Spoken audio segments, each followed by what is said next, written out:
pagdating sa market, mas mataas ang presyo ng sa dulo. Ay.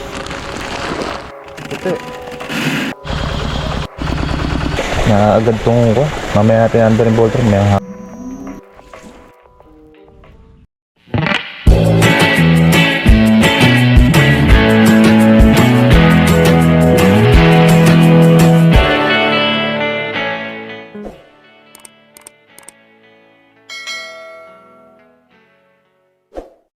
malakan yun. Punong-puno ata.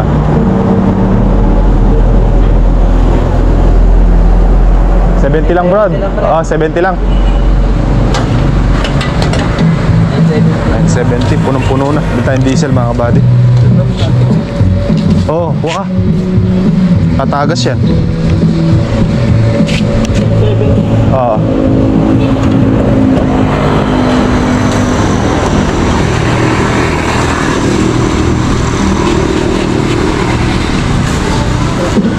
₱83 per liter ng diesel. Itong Voltron natin, mga kabady, dahil papataba tayo kalamansi tsaka itong gulay. 36. Dito tayo sa farm, mga kabady. Nakabili tayo ng diesel. Under sana namin yung Voltron dun para dalawa, Sora tsaka Voltron ng mabilis mayari. Kaso mababaw yung pagkukunan ng tubig, maaagad. Solar lang yung natanda natin. Bigyan natin ng suka sorghum. Matabang lang naman ito suka na ito, mga buddy. Bigyan natin. May asin, luya, paminta, sibuyas. Yan, good morning sa ating lahat, mga kabady. Dito na tayo sa farm. Update muna tayo sa mga pananim natin. Yan po yung mga sitaw natin. Madami na ang bulaklak, mga kabady. Antabay muna kayo at medyo mababa pa sitaw. Yan, hanggang dito, tapos hanggang dun yung ating mga sitaw na malalaki na. Bali yan po, mga kabady, ay 1.5 kilo na buto. Ang nakatanim dyan ay 1.5 kilo. Yan. Tapos yung kasunod nyan, mga kabady, ay estimate ko ay mahigit 2 kilo to o 3 kilo siguro. Ito naman yun, yung mga huling tanim natin. Yung 3 linya dito o yung 3 row, mga kabady, 1, 2, 3, yan po yung kapupunan nung 1.5 kilo dito. So halos 1.5 kilo yan.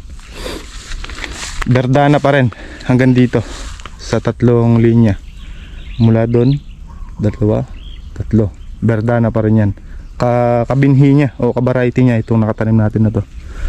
Tapos ito, mumula naman dito hanggang doon ay ano naman yan, chatay naman, mga kabady. Chatay ang variety. Ang kulay ng bunga niyan ay yung dark green. Yung berdana naman, ang kulay po ng bunga nun ay light green.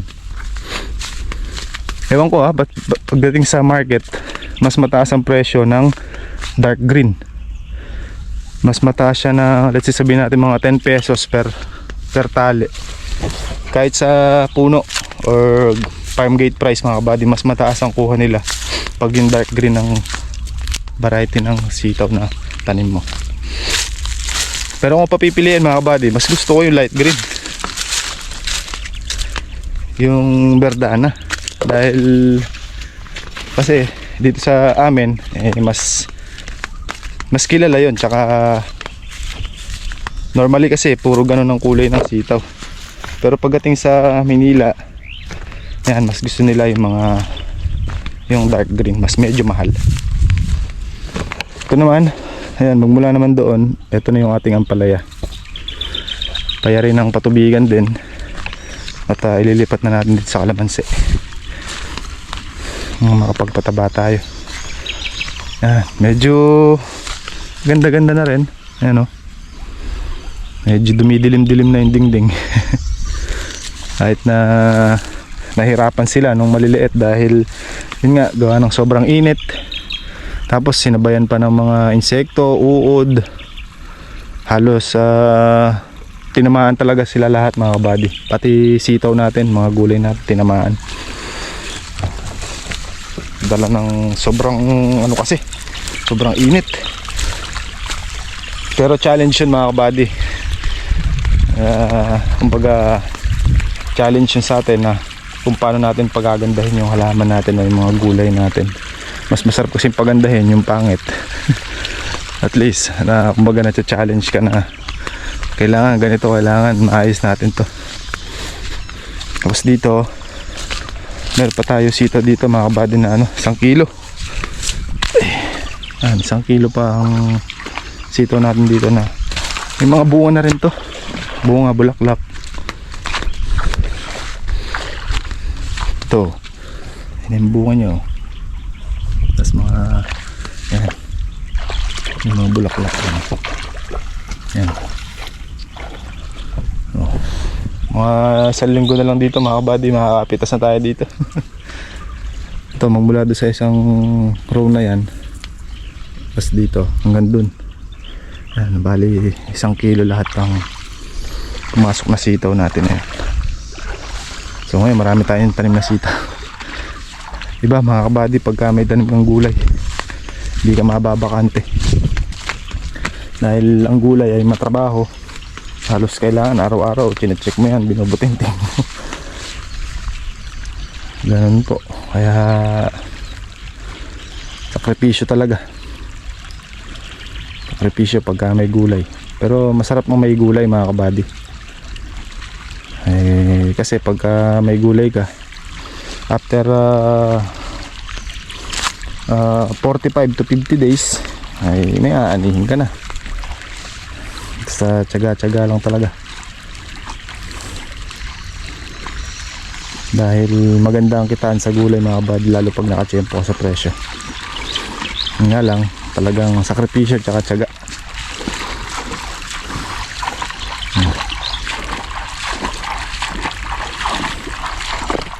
Lunod lunod ang ating ampalaya, solve sa tubig.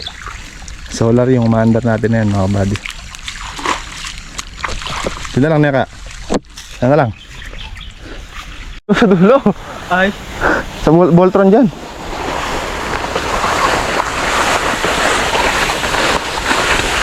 Ito, iyanok ka po. Oo, kakalagin yan. Nadalin dun.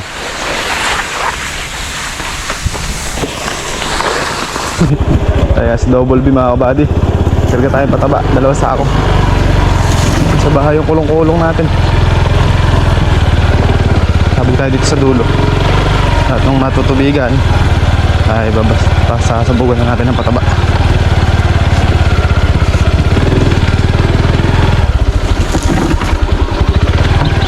Bukas na lang madali yung kulong-kulong.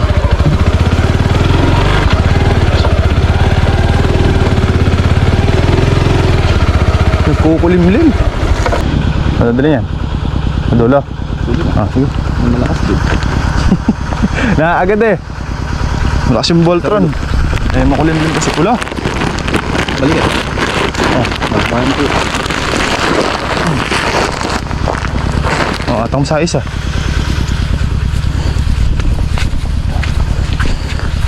Makulimlim. Mas na agad magkakahangin yan. Sana wala nang lumalabas din. Puti.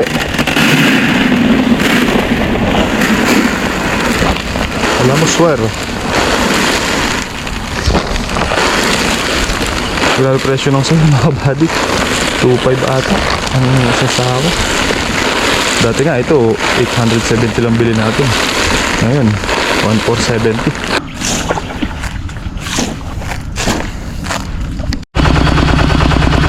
Linisin natin patuting mga kabady, Voltron. May bara yung bungo ng solar natin kaya mahina. Iikot niya. Napuno na dito oh. Ayun, hindi man puno to. Napulong kamay niya. Ayan. Ayan, nakagad, tinan mo. Malakas ngayon oh. Oh, kayo na may inalang agos. Babara ka. Kalawa ko naman. Ayan, kumuha ng ng malakas na muna agad. Babaw. Pinatay natin yung Voltron mga bado. Na agad tong ko. Mamaya natin under yung Voltron ngayong hapon.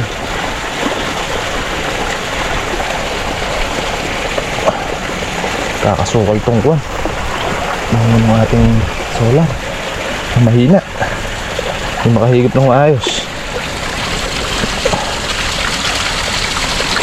Natin ako.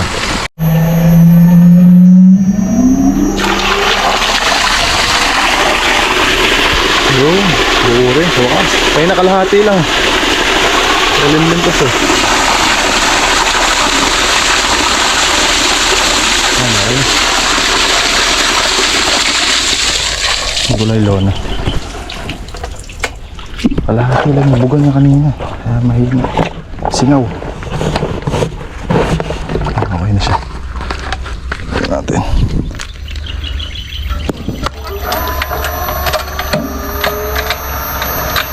Nagdala yung kaligid. Patay pataba mga babi. Pahapon na.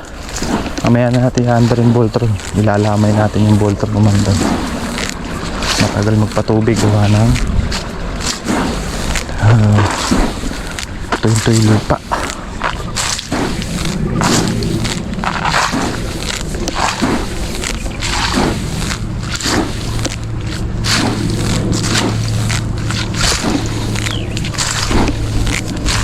Sibol tubigan natin mga 3 to 4 days siguro. Dalawang makinang gagamitin, solar tsaka yung Voltron. Pag ganyan lang natin ginagamit yung Voltron na yung mga body pang backup, kung nag-a-apura lang na magpapataba. Pero pagka patubig lang kami solar para walang konsumo sa diesel, kaya kaya na bumili tayong diesel 2,000.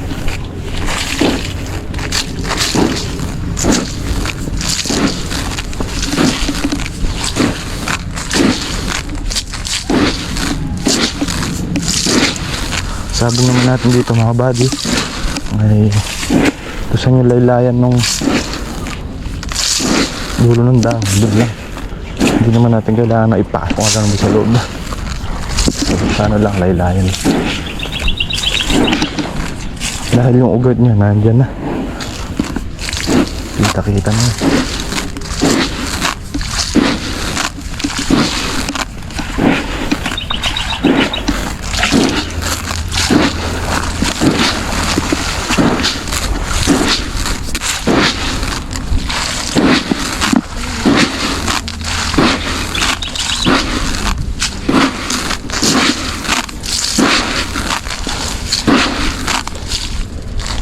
After 4 days ng pagkakapatubig natin, ulitin na lang natin nila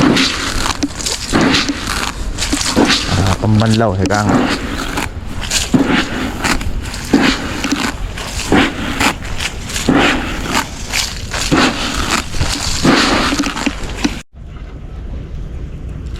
Buddy, tansi tayo. Tapos lang namin merienda kami ng kanin. Ay ulam natin paksiw na bangos, tas turon, dalang turon si kaka.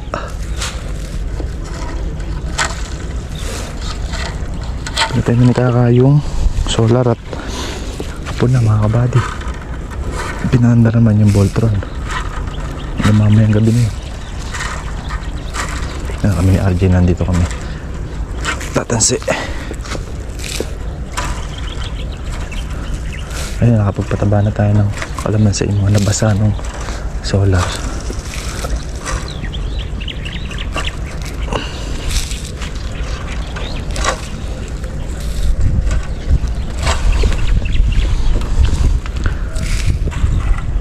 Ayos ko na magtrabaho.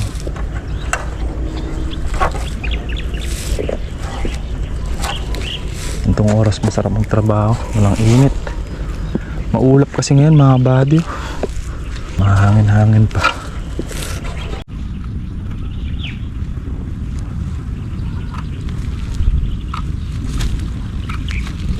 Ito yung mga buto nating certified mga body natin ng performance nito.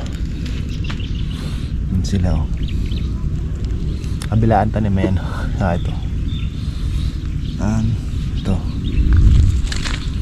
Yan. Doon.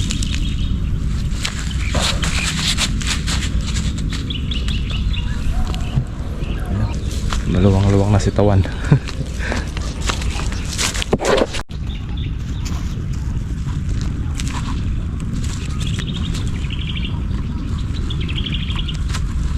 Panibago yung kalamansi natin, oh. Pagkakapatabahan natin. Ito na, oh. Mga bagong talbos. Yan. Yan, oh. May mga bulaklak pa kasama.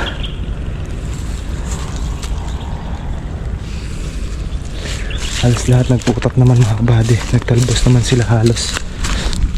Ayan, oh. Dahil isang palabas.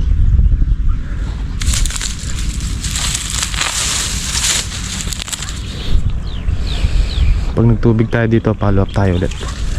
Tatabaan natin ulit. Halos nagputak lahat. Iba ng bulaklak, oh. Sasariwa na yan mga kabady. So yan mga kabady, meron akong kwento sa inyo. Meron akong nakausap na isang tao. Tatanong siya about sa kalamansi. So ang tanong niya sa akin una, gaano daw katagal ang kalamansi bago pwede siyang pamungahin. So sinagot natin mga kabady. Sabi ko, 1.5 taon or 2 taon. Tsaka depende pa rin yun sa pag-aalaga. Tsaka nakadepende rin sa klase ng lupa. So ang sagot niya, so paano yun 2 years, puro labas ng gastos. Sabi ko, opo, ganun talaga. Kasi kumbaga nagtatayo po kayo ng pundasyon na puro gastos talaga lahat muna. So kung 1.5 taon yun, yung 1.5 taon yun na yun, walang papasok doon. Puro labas lang talaga lahat yun sa kalamansi. Or either 1.5, yun nga, o 2 years. Minsan nga iba umabot pa ng 2.5, 3 years, ganyan. Conforme din kasi sa klase ng lupang na pagtatamnan. Yung suggest ko sa kanya mga kabady, para po hindi kayo masyadong mainit sa paghihintay ng kalamansi, pwede nyo naman po yung lagyan ng gulay, mag-intercrop ng gulay para hindi siya mainit na kakahintay doon sa gulay sa kalamansi na para pabungahin na. Mag muna ng gulay, kahit anong gulay naman mga buddy, pwede rin papaya, ganun. Depende sa kung ano yung gustong ilagay. Pwede rin naman magbalag. Kaya lang pagkabalag, asahan nyo na mga kabady na magastos yan. Kasi pundasyon pa lang ng balag, magkano na. Bili ka ng buho, bili ka ng kawayan, alambre, letting.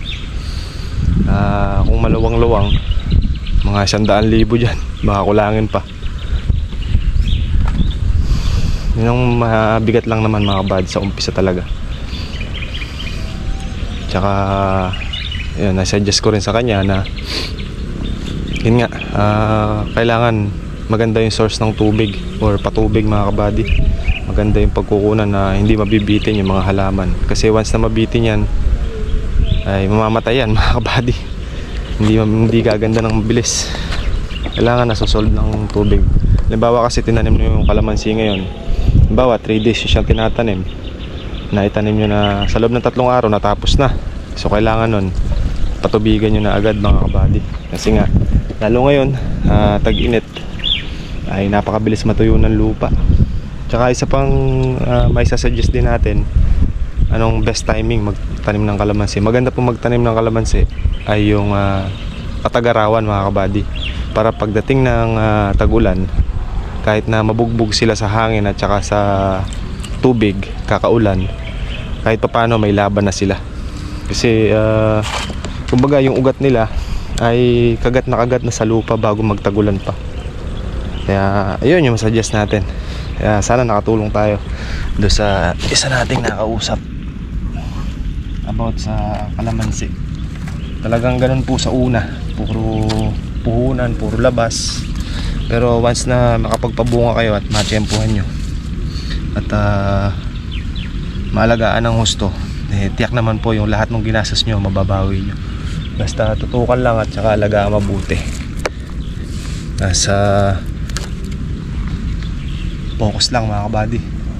Para syempre yung ginastos at saka yung naipuhunan maibalik, maitabla natin. Ba ganun? Para paldo, para pauwi. Eka nga.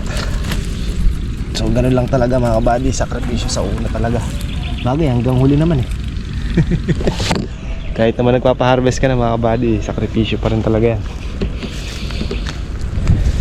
Dahil hindi naman komo tinanim natin ay aanin na tayo, hindi pa. Marami pang prosesong pagdadaanan. Marami pang gastos na gagastosan. Ganun po. Kaya kung wala sa linya mo yung pagpa-farming at ano lang, yung kumbaga anuhin mo lang, huwag mo na ituloy dahil sa mahal nga ng bilihin ngayon. Kailangan yung mga nilalabas nating puhunan na babawi natin. Kasi kung hindi, tatalo tayo. Diba? Kailangan dedikasyon din sa trabaho. Kahit mainit, kahit umuulan, nasa farm ka, siyempre dito may mga halaman mo kung ano mga kailangan. So ganun.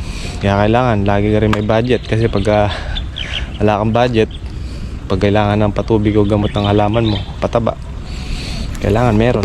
Kailangan talaga may nakalaan para sa mga halaman. So yun yung masuggest ko mga buddy. At yun yung sinuggest ko.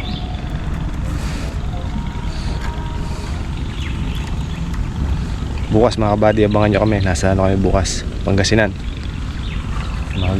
Di-deliver tayo ng pulang kalamansi tsaka ng mga bearing trees mga kabady.